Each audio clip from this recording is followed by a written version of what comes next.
En primera plana, Carlos Herranz. Bienvenidos en Primera Plana, un programa de Radio Francia Internacional y de France 24. Esta semana ponemos el foco en la influencia que puede tener la guerra de Ucrania en las elecciones que va a celebrar Francia ya en menos de un mes. Para ello me acompañan en este estudio Gabriela Bravo, periodista en Radio Cooperativa de Chile. Bienvenida, Gabriela. Mucho gusto. Rafael Prus, periodista en el diario La Opinión aquí en Francia. Bienvenido, Rafael. Gracias, buenos días. Y mi compañera en el servicio brasileño de Radio Francia Internacional, Paloma Barón. Bienvenida. Muchas gracias. Ucrania marca las cartas de las presidenciales en Francia. Hoy nuestro asunto en Primera Plana. Queda ya menos de un mes para las elecciones presidenciales en Francia, pero la campaña ha quedado eclipsada por la guerra en Ucrania. Mientras parece que Macron puede salir beneficiado de su posición presidencial, los candidatos de la extrema derecha, Zemmour y Le Pen, y el izquierdista Mélenchon se enfrentan ahora a su controvertida relación con Putin. Según todos los sondeos, la duda está instalada en quién se clasificará para la segunda vuelta para disputarle la presidencia a Macron en una campaña en la que las relaciones con Putin, la energía o el aumento brutal del precio del carburante toman relevancia para definir el próximo inquilino del Elíseo. Ucrania marca el paso en las presidenciales, como lo muestran también estas portadas de la prensa francesa. Diario Le Figaro califica esta campaña como de campaña impedida debido a la guerra de Ucrania y dice que un 79% de los franceses piensa ya que saldrá reelegido Macron. Piensa, no que quiera. Le Parisien, tras la ofensiva de Putin, la onda del shock llega a Francia con temas como la energía o la seguridad que se instalan en esta campaña.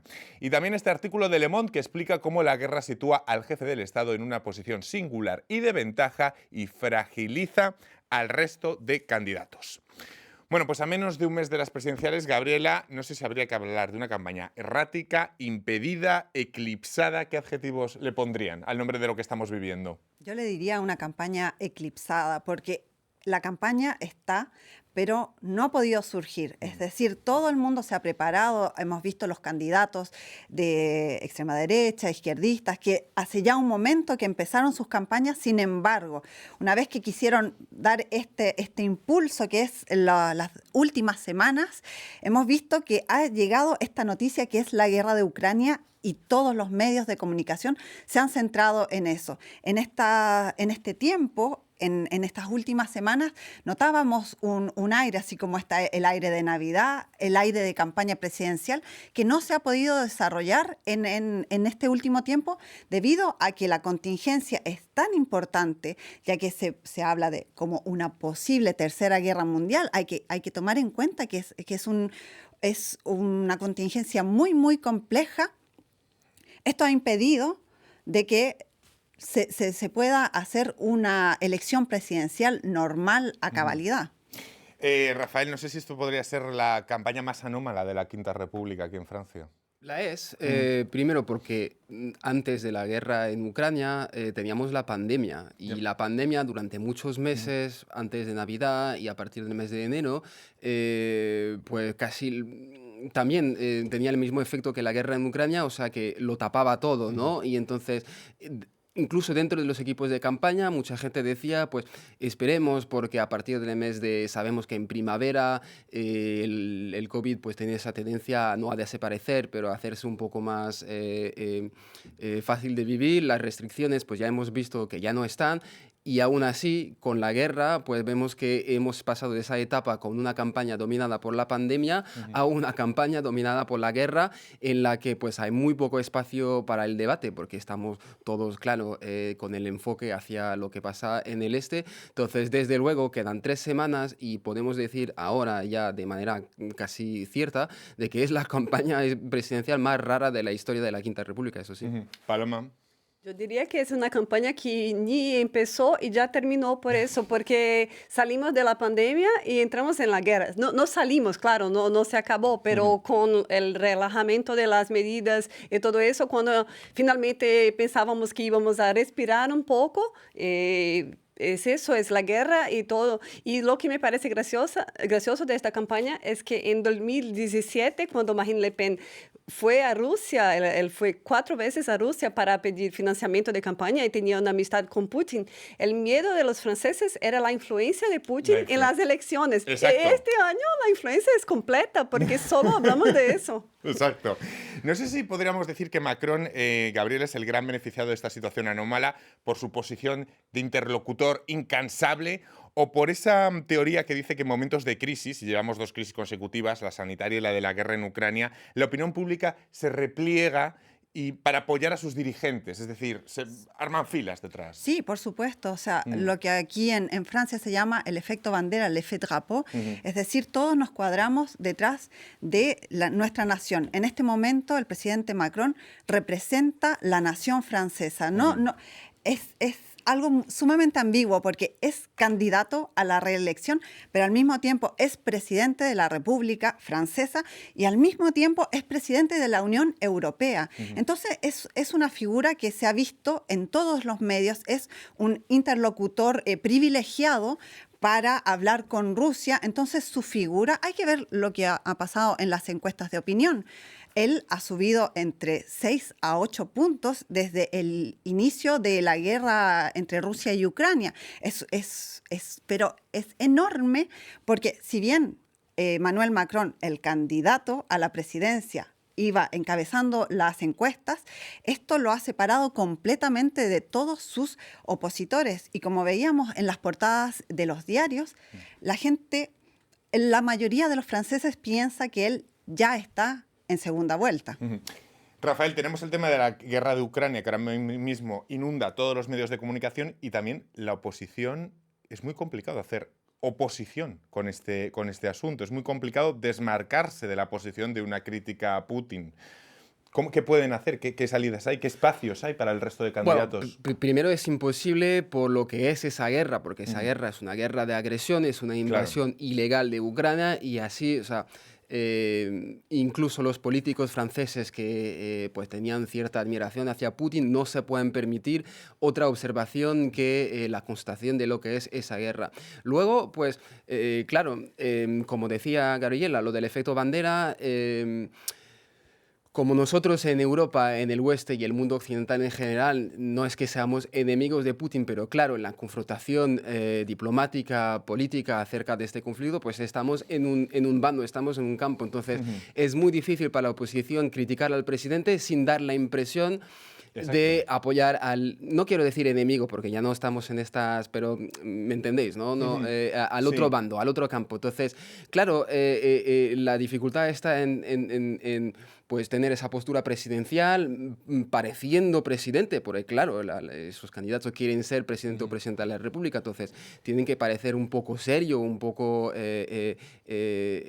pues listo para el cargo y al mismo tiempo pues encontrar los huecos de críticas. Que a veces son muy complicados de encontrar, es muy el matiz. Sobre todo en esta primera etapa en que todavía estamos en la consternación, ¿no? Y a esto se le suma el historial pasado de otros candidatos en liza con Putin. Empecemos analizando la extrema derecha porque lo comentaba antes Paloma, Le Pen ha intentado desligarse y ha tenido palabras de apoyo a la acogida de refugiados y Zemmour intenta mostrarse como el más radical. No sé si esto ya lo está pagando Zemmour. Estamos hablando de la extrema derecha y las relaciones que puedan tener con Putin. Creo que sí, que ya está pagando, porque después que empezó la guerra, Zemmour no para de bajar en las encuestas. Siempre ha querido ser un poco el Putin francés, ¿no? Sí, claro, tiene una tendencia un poco totalitarista y deja claro eso. Bueno, claro que después que vio que eso no era bueno para su electorado, para los franceses en general, ha intentado cambiar un poco su discurso. Pero ayer, por ejemplo, estaba en la televisión con Yannick Jadot y Yannick Jadot ha dicho que Putin era un criminal de guerra, como Biden y otros ya han dicho, y Zemmour no quiso decir eso. Para ello era... Es que la situación es tremenda, porque si miramos los sondeos, Macron va primero, pero es que los tres siguientes, tanto de extrema derecha, Zemmour y Le Pen, como el izquierdista Mélenchon, tienen relaciones muy complicadas con Putin. Este tema es muy complicado para ellos. Sí, sumamente complicado porque por un lado está... A distinto grado, por supuesto, a distinto grado, porque Le Pen ha hecho 4 viajes, creo, a Moscú. Es distinto el grado, Pero aquí, entre esta guerra, esta rencilla de las personas que tienen relaciones complejas con Putin, yo creo que es Marine Le Pen quien ha sacado la mejor parte, porque ella, sin decir nada, mostrándose un poquito más benévola que Zemmour, ha logrado subir en las encuestas de opinión. Es ella quien... Ella habla lo menos posible de ese tema y sigue aumentando sus probabilidades de votantes. En cambio, Zemmour, como tiene una postura mucho más,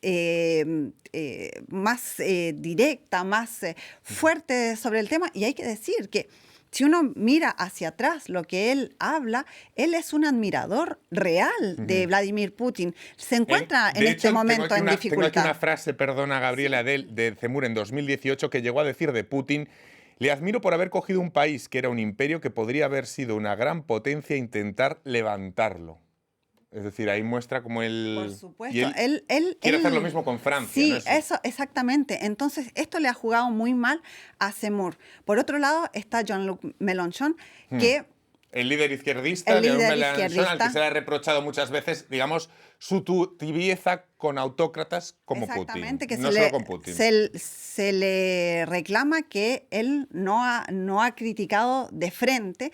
Sin embargo, lo que muestran también los sondeos de opinión es que esto no ha afectado una dinámica. Digamos que él sigue creciendo poco a poco, lentamente, pero esto no le ha tocado como hemos visto que él ha bajado raudamente en las encuestas de opinión. Rafael. Sí, bueno, primero yo creo que podemos distinguir dos maneras no de apoyar a Putin, pero dos maneras de explicar o justificar lo que hace Putin en Francia. La ultraderecha lo admira porque es un hombre fuerte y está con esa idea de que el país necesita un puño de hierro, no, es un líder que no vacila en tomar decisiones difíciles. Desde la izquierda o desde la ultraizquierda, digamos, el enfoque es distinto. Se ve, bueno, lo que quería comentar también, que la ultraderecha ve a Putin como el escudo del occidente cristiano frente a la invasión musulmana, que claro, no estoy caricaturando mucho.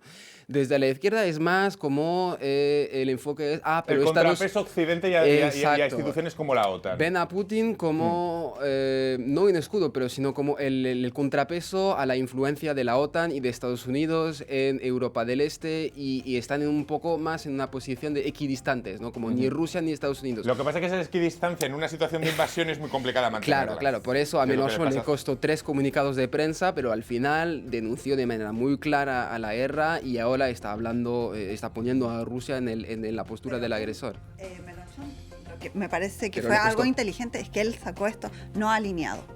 No somos neutros, es decir, no es que no nos interese, pero no estamos alineados. Yo creo que eso se ha puesto como un escudo frente a estos ataques que le llegan de, bueno, decídete, ¿cuál es tu postura? ¿Estás por él? No estamos alineados, y esto le ha permitido zafar un poco. Voy a irme a una pequeña pausa y en unos instantes continuamos aquí hablando de la influencia de Ucrania en las elecciones francesas en primera plana. Hasta ahora.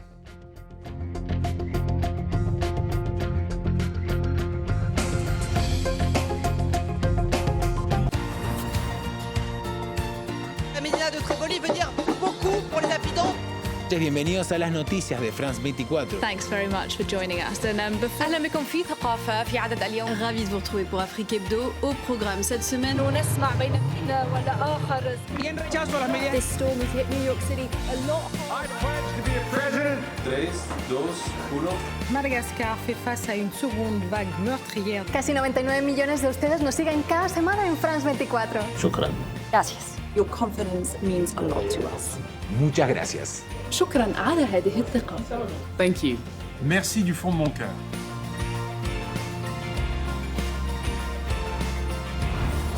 Liberté, égalité, actualité.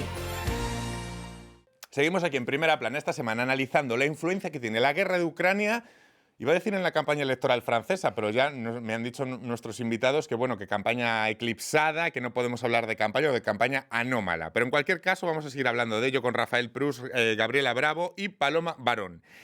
De todo lo que acarrea la guerra de Ucrania en cuanto a debates derivados. Es decir, tenemos 3 semanas por delante de campaña electoral, pero ya no tenemos la agenda de temas que teníamos antes, ni siquiera la crisis sanitaria. Ahora de lo que hablamos es de precios de las energías, de gestión de la crisis de refugiados, de soberanía europea, de defensa, de carburantes, de ciberataques. ¿Qué cuestiones creen que van a interesar más a los franceses en lo que queda de campaña? Paloma. Yo creo que mismo antes de esta guerra ya era la cuestión predominante de esta elección el poder adquisitivo. Esto es el más importante. Los franceses hoy están más preocupados con el precio de cuando van al supermercado o por el tanque de gasolina. Entonces sí, pero ahora hay, digamos, factores que influyen en ese poder adquisitivo. Por ejemplo, las materias primas que salen de Ucrania, cómo encarecen los productos. Por ejemplo, el precio de los carburantes. Es decir, ese asunto también está ahora modificado por la coyuntura, ¿no? Sí, ya teníamos una inflación de 3% sin la guerra. Sí. Ahora la previsión es que llegue a 5%.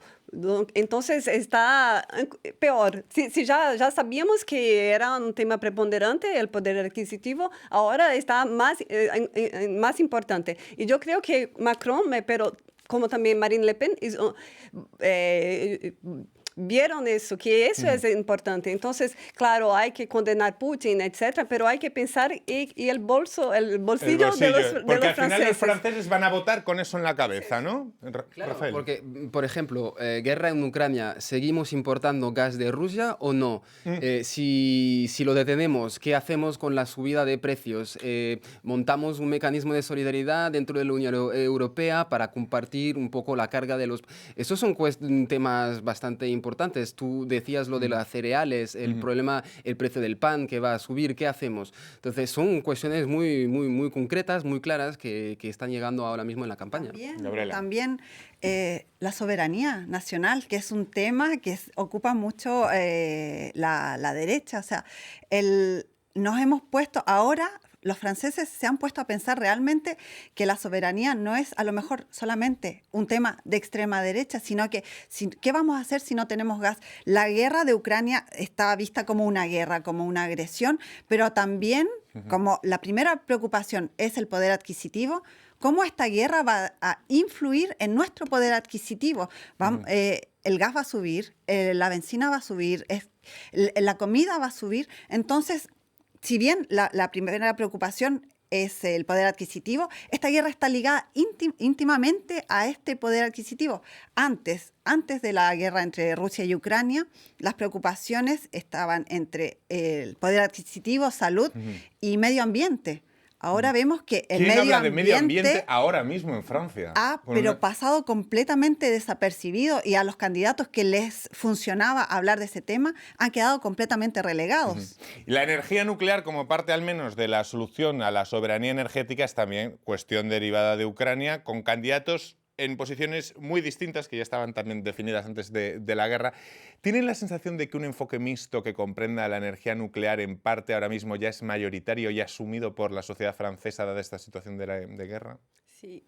Esto ha cambiado también, porque antes cuando Macron... Se asume la posición, digamos, también de Macron, ¿no? Sí, es eso de una soberanía energética, que ahora es la cosa más importante. Entonces, cuando Macron empezó su quinquenio, en 2017, quería encerrar las usinas nucleares. Y eso era un discurso un poco de izquierda, pero también la mayoría de los franceses era contra el nuclear, como 50-51%, un poco la mayoría. Ahora ya son por el nuclear, por esa soberanía nuclear. Digamos que el presidente Macron anunció en su programa antes de la guerra de Ucrania la activación, creo que eran 6 nuevos reactores nucleares. Hubo críticas hacia Macron, pero la nueva coyuntura ha hecho que el otro día presentara de nuevo su programa y ya esas críticas se han evaporado en parte. Bueno, primero hay que subrayar que si Macron decidió relanzar el problema nuclear en Francia, lo hizo con pretextos, con argumentos climáticos, diciendo que es una energía que no produce ¿cómo se dice? Gases. Sí, que es más limpia que las fósiles. Claro, totalmente, porque no hay emisiones de gases. Y ahora se añade pues otro argumento que es que está bien para la soberanía y la independencia energética no solo de Francia, sino de toda Europa. Que dado la coyuntura es un argumento muy de peso. Claro, pero también hay que decir que en Francia hay una obsesión nuclear, no solo de los políticos, sino del sector industrial y de la opinión pública en general, porque, claro, producimos, yo creo que el 75, el 80% de la electricidad en Francia viene de la energía nuclear. Cuesta mucho en Francia ponerse en contra de esa energía porque fue es una energía con la que llevamos ya casi 40 o 50 años. Y de hecho, solo 2 candidatos, el ecologista Jadot y el izquierdista Mélenchon, proponen la salida del nuclear y aún así la proponen dentro de 25 o 30 años. Porque es una transformación que aún si la emprendamos pues va a tardar años en hacerse. Es que incluso existe lo contrario. Otros países de la Unión Europea más dependientes de la energía rusa ahora miran el modelo de Francia y dicen, bueno, es que a lo mejor tenemos que abrir esa puerta al nuclear. Es decir, es que incluso esta guerra puede dar el efecto contrario. Sí, es que bueno... Es que esto ha venido a barajar las cartas. Digamos que esta campaña debería haberse desarrollado con la izquierda que propone, por ejemplo, salida del nuclear, la gente que le gusta la derecha el nuclear, pero ahora todo el mundo ha tenido que volver a revisar su copia porque ya estamos, este tema ahora está implicado como quiénes están por Rusia, quiénes no, o sea, si nos salimos vamos a tener que depender todavía de la energía rusa, es decir, vamos a tener que pactar, vamos a tener que aceptar ciertas condiciones, estamos cuán independientes, y no solo Francia, porque aquí uno de los países que más es Alemania, quien depende más. Sí. Francia no es el país que más dependa del gas ruso. Alemania, Austria tiene un porcentaje del 80%. Francia se puede permitir dar ciertas lecciones. Y el argumento es que se lo puede permitir gracias a esa energía nuclear. La incógnita a estas alturas, más que saber, Macron sale primero en todos los sondeos, es más bien quién va a colarse en la segunda vuelta o en el balotaje junto a Emmanuel Macron. ¿Cómo cambiarían los escenarios, les pregunto, Rafael o Paloma, si fueran Le Pen o Mélenchon? ¿Cómo cambiarían ese escenario de la segunda vuelta? ¿Cómo lo creen? Bueno, con Le Pen sería la repetición de la segunda vuelta del 2017 y yo creo que pues sería un poco una pérdida para la democracia, pero como es un debate que ya hemos tenido, yo creo que para mucha gente la perspectiva de otro enfrentamiento entre Le Pen y Macron no es algo que te lleva a ir a las urnas, porque... En cambio, lo de Mélenchon sí es verdad que podría volvernos a un enfrentamiento más clásico, izquierda contra derecha. Yo creo que hablaríamos más de temas como las pensiones, de temas más económicos, seguro de la guerra de Ucrania, pero al final yo creo que un enfrentamiento entre Mélenchon y Macron podría interesar más a los votantes. En cualquier caso, cualquier candidato que llegue a la segunda vuelta, y no sé si están de acuerdo, va a tener difícil confrontar con Macron en la cuestión de Ucrania si no quiere ser percibido como un opositor en momentos altamente sensibles, algo que la opinión pública seguramente castigaría. ¿Qué estrategia entonces podría tomar ese candidato que se enfrenta a Macron en la segunda vuelta? Yo creo que el más difícil para los dos es hacer que la gente va a votar. Porque en las regionales del año pasado, por ejemplo, hubo unos 66% de abstenciones. Entonces, este año, como 79% de los franceses creen que Macron va a ser reelecto, ¿por qué ir a votar?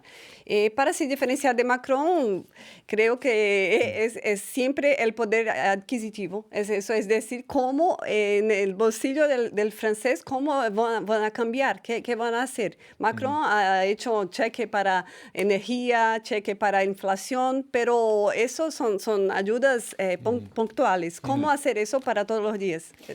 A mí me gustaría decir que la diferencia que puede haber entre un match Macron-Le Pen en esta oportunidad es que Macron era nuevo y él era disruptivo. Ahora propone continuidad dentro de una derecha y mucha gente de izquierda votó por él en contra de Marine Le Pen, y esto que se llama el bagage, esta barrera contra la extrema derecha, yo creo que se ha ido desmoronando poco a poco, y ese es el gran tema de Emmanuel Macron, porque él ya está casi en segunda vuelta. Ahora hay que ver cómo logra hacer todos. Él hizo todos contra Le Pen, o sea, yo soy la única persona que la puede frenar.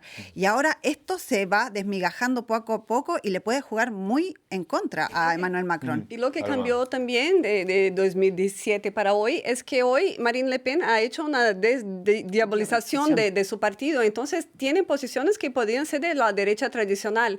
Y como Zemmour ha tomado este espacio de la ultraderecha, y imagino hoy día defiende cosas que son mismo por lo social y todo eso, no para la inmigración, pero para casamiento homosexual y otras cosas, sí. Entonces, eso cambió también. Yo creo que la izquierda no va, o los que eran anti-ultraderecha no van a votar, no van a hacer esa frente amplia contra... Sí. Imagina. De todas formas, todos los candidatos están advirtiendo las consecuencias económicas y sociales que tendrá la guerra de Ucrania en Francia y en Europa, pero no sé si la opinión pública francesa está sensibilizada y concienciada del tema, o si nos están diciendo la gravedad de lo que puede venirse. Yo creo que no, y por ejemplo, si nos fijamos en las encuestas, vemos, por ejemplo, que el mayor miedo ahora es la guerra nuclear. Parece un poco absurdo, pero como hubo amenazas y que tampoco es un escenario, un guión que ahora parece tan descalabrado o absurdo como lo parecía antes, pero tiene razón. Yo creo que más que guerra nuclear, lo que nos va a impactar van a ser las consecuencias, porque claro, las sanciones económicas que tomamos en contra de Ucrania y Rusia también nos van a afectar, que las asumimos. Luego, bueno, es otro debate, pero lo que se nos viene, el impacto económico, que va a pasar con los sectores que estaban muy ligados con Rusia, las importaciones de Ucrania, estamos hablando del incluso sector en cosas agrícola. en las que hay un consenso social, como por ejemplo la acogida de refugiados, la ola solidaria es muy cálida al principio. Veremos cuando el tiempo pase y el foco no esté... Pero para Francia no creo que vaya a ser un tema muy grande, porque vemos que los refugiados, la mayor parte se concentra en Polonia y vamos a tener nuestra parte, pero tampoco van a ser... Se me acaba el tiempo. Muchísimas gracias a los tres. Ha sido un placer estar con ustedes, y a todos ustedes les esperamos aquí la próxima semana en Primera Plana. Gracias.